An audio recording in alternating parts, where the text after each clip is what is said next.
Hello, I'm Onslaught6 from Tidal Wave Games, and I'm here to show you how to set up your Dungeon 23 notebook. If you're not familiar with Dungeon 23, it's a project started by Sean McCoy of Mothership fame. He posted a tweet where he talked about how he used a notebook that he had to start making a mega dungeon with 365 rooms over 12 levels by doing it one room a day. And so the concept has taken off in the D&D community and greater tabletop RPG community. And so I got enthusiastic about this and started my own notebook earlier in December, and now I'd like to show you how I set it up so that you can start your own Dungeon 23 notebook. I used this Exceed notebook. The brand is Exceed. You can see it right there. This is just a notebook. This is a dotted line journal notebook, dotted notebook, whatever you want to call it, that I just had laying around. I originally bought it in early 2019 to start trying to do Dyson Logos style maps. And so you can see some of my maps here that I was doing. And different experiments with different markers, all sorts of stuff here. And so eventually I replaced this notebook as my main dungeon drawing notebook with this larger notebook. It's also an Exceed brand. You can see it's much larger. I drew my versions of Undermountain when I ran Waterdeep Dragon Heist in this. I believe each page of this notebook is 36 by 48. Right there. You can see it in the corner. Something that I do in all of my dotted line notebooks, especially if I use them for D&D. One of the first things I do is I count how many rows there are. So there are 40 by 24 rows in this notebook. This is going to be important later, and if you get a notebook, you should find out how many it is. When Sean McCoy did his, he used a very expensive, cool Japanese stationery notebook, but I don't have that, and I don't have the money for that, so I just used what I had laying around. I'll have a link to this notebook in the description, but there are tons of other ones.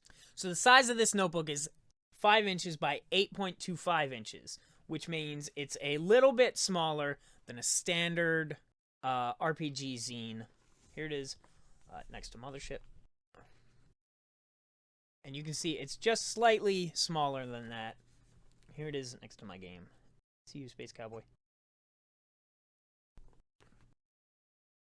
So if you have a lot of zines that are this size, it'll fit right in with those on your shelf and look cool. Here it is next to Old School Essentials, which is an A5 format. They make dotted line journals that are A5, so it would be the exact same size as all your Old School Essentials notebooks, and a lot of OSE zines are the same size as that as well. I know some of the stuff from Plus One EXP is A5, for example. And so this notebook is a little bit shorter than that. I think it looks fine up against there. I had it against my Old School Essentials stuff on my shelf for a while, and it looked fine. So this is where I started my mega dungeon for 2023. The first thing you'll notice is I actually have a plan here of all of the levels of my mega dungeon in a 3 by 4 grid. You could do this in any way. You could draw it sideways so that you have more room, or however you want to do it. This is all done in pencil. I just use a regular mechanical pencil. You can get these anywhere. They're really cheap. I prefer them to a pencil that you have to sharpen just because I don't have a lot of time in my life. So this is all done in pencil, especially the connections between the levels, because I may decide I want to do this differently. For my mega dungeon, I split it in half on level 2, which I have not gotten to yet, but I plan on splitting it in half so you can go down this way and get to the final level, or you can go this way and get to the final level. This way, the players can choose on level 2 which way they want to go down, and the dungeon branches off into 2 larger paths. If you wanted to interconnect these in different ways, you could easily do that. For example, I put my final level here. You could decide to put it here and put an additional level there and link it up between these two, or whatever you wanted to do. Here we have the first level of my dungeon. And actually what I'm going to be doing is, because I started this in December, I decided to make a self-contained dungeon with the remaining days that I have, just to get used to the process of doing it every day and sort of have a scratch pad of ideas. I plan on including this dungeon as sort of an introductory dungeon nearby to my town, Jodensburg, that I plan on doing for my Mega Dungeon 23. So you can see, because my notebook has 40 rows, that divides evenly into 5s.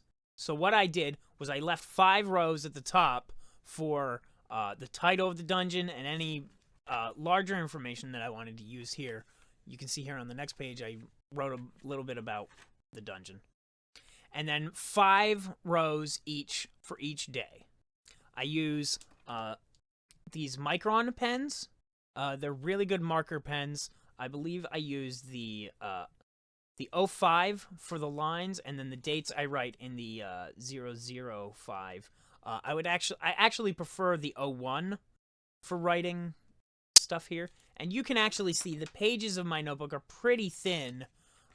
When I filled in these letters on this page, these sort of bled through here, so I went over my notes in pen on these few. So I left 2 columns to write the day and the date. The day of the week and the date. And I start my weeks on Wednesday because my job, I work overnights, and my week starts on Wednesday and ends on Sunday, and then I have Monday and Tuesday are my days off. So I bring my notebook with me, and between breaks or on my lunch or while I'm waiting for my wife to pick me up, I can open my notebook and just jot down my ideas for the room today. I think it's very important to only ever do 1 or maybe 2 rooms in a day if you happen to miss or skip a day. This way you avoid being burned out. This way you're excited about what you're going to be able to put in the room tomorrow, and you can spend the rest of your day just thinking about how you're going to elaborate on that before you codify it by writing it down the next day. Other things that I did in mine are every room has a title, which I start with. The corner of each room here is a square. This square is either white to represent that the room has been lit, or dark, black, filled in, to represent that the room is dark and the players won't be able to see without a torch, or if their character has dark vision or something else like that. Also write down how big the room is, 3 by 3, in squares, 3 by 2, and then I write if the room is occupied or unoccupied. If the room is occupied, that means when the players go into it, there's going to be someone that they can fight or talk to or otherwise encounter. If it's unoccupied, that means the room is empty other than whatever's in there, and there's the potential for a random encounter. I have a random encounter table here. Let's roll on it right now and see. We got a 1, so there are some level 1 goblins. I have designed a lot of my dungeon to playtest a game that I'm working on called Crawl. So a lot of my notes here are going to be specific to details about that system, but if I were to turn this into an Old School Essentials or D&D 5e product, I know those systems well enough that these notes are only ever for me. And so when I turn them into notes for someone else, I'll be able to detail out those things and adjust them to the system. Each room is actually numbered by the date that you're working it on. And later on, when each month is corresponding to the level number that you have, for example, this would be 1-1. So it would be the first room on level 1. The numbers don't quite make sense here because I started it in December, but this dungeon is only for practice anyway, so it's not that bad. You can see here, one thing that I struggled with was I did not plan out my entire dungeon level first. I think there's virtue to that because you don't want to design the whole level at once because you may have ideas later that will conflict with that, and it'll just create more work for you later. My advice is to draw one room and a few rooms connecting off of it, and then sort of figure it out from there. However, if your process is that you really like to draw maps and figure them out early, you can do that as well. I'm not your dad. But one thing that I struggled with is this week starts on 12/14, so I drew 12/14 in the middle of my page, thinking that I would expand the dungeon in this direction. And what I ended up doing was I only expanded it in this direction. So later, when I needed to look on this page for some of the other rooms, I ended up having to flip back this far, right? One thing you could do, instead of having a blank page here, you could actually put your next week, so the week of 12/21 to 12/27, which would be this week, I could have put it here on this page and had a double spread of days, and then only had to flip back to here to see my map. Another thing that I think I would have done differently, and I might still do, is Sean McCoy's notebook that he showed off had the days of the week here, and a blank dotted page here that he used to fill out the map. I think, in my experience, having done this for a few weeks now, one thing that I struggle with is I have to write here in the margins as I approach it, and that gets difficult. And I'm just more used to writing on this side of the page, especially because the pens tend to bleed through a little bit, and even something that you will do, but you can even see it faintly here on this side of the page.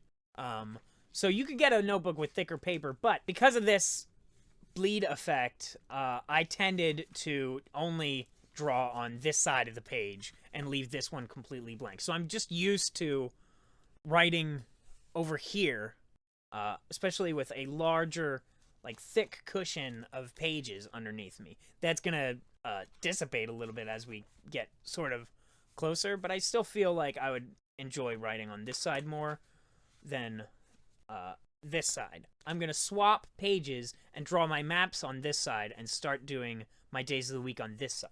It's your notebook. As you can see, I've already started the week. I've already planned out my week here, but I could skip a page or two and just sort of be like, nope. let's start over here, right? Fresh start.